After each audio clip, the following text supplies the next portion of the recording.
Let's talk about it. Let's talk about it. Let's talk about it. We got to address this comment. So to come in with this thing saying like, you don't need to announce yourself and you can just go in and have authority.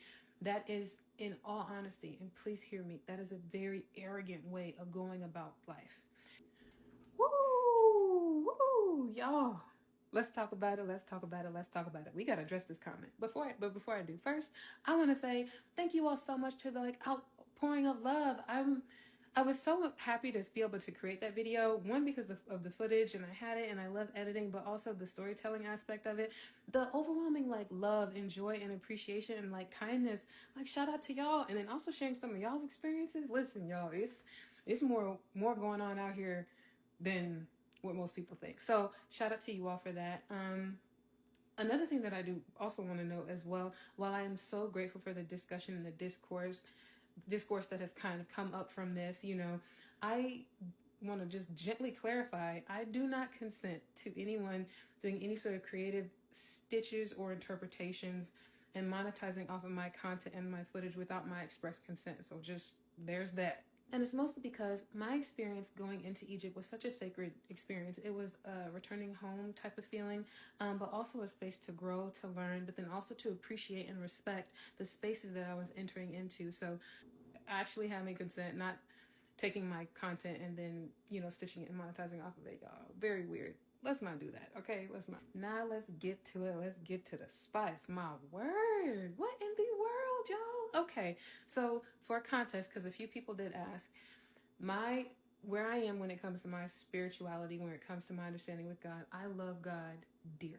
So much. I have been able to have experiences with God that have filled me with immense joy and immense peace and have helped me in my engagement with people and the world around me in a way that I feel so at one with my truest self.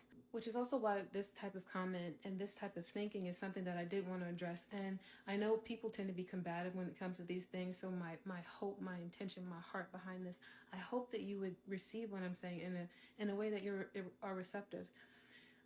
There is a heart posture of respect and of kindness and appreciation that I have when I enter into spaces, right? Being able to engage with people from different walks, different backgrounds, and even when it comes to my travels. I've traveled to about 17 countries so far. I'm very careful about going into sacred spaces, right? Or even if it's a faith or a perspective that I do not personally have, I recognize that this is sacred to the people who were there.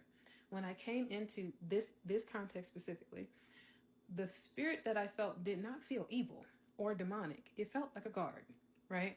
And so just like there's protocol for how you are entering into churches, when and where you can walk, who can sit where, the expectation of the liturgy and what you're all of that, there's protocol, there's expectations, even for people who are visitors coming in. So to come in with this thing saying you don't need to announce yourself and you can just go in and have authority, that is, in all honesty, and please hear me, that is a very arrogant way of going about life. I can attest to, after I started introducing myself and having a level of respect in the spaces, I was received differently in those spaces.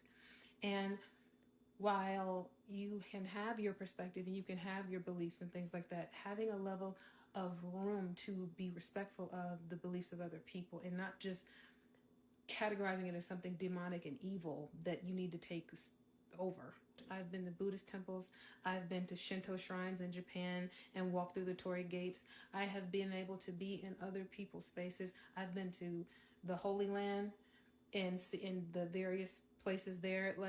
There's a way to enter into the spaces, and so I would encourage you to maybe consider just expanding a bit of room, to know that there are mysteries in this world that we don't all have the answers to, and that there are beliefs and perspectives beyond ours, and the heart posture to come and enter into these spaces, having a level of respect and a kindness, you know what I mean, and humility, to be honest, and not just thinking that you can come and have your own rules and standards and come into someone else's context and they just have to get with it. It's a very colonial way of going about doing things. If you want to have your own experience that you want to learn more about Egyptian spirituality or the sacred spaces in Egypt, I cannot recommend Honors Yoga retreats more highly. I went with Jay English.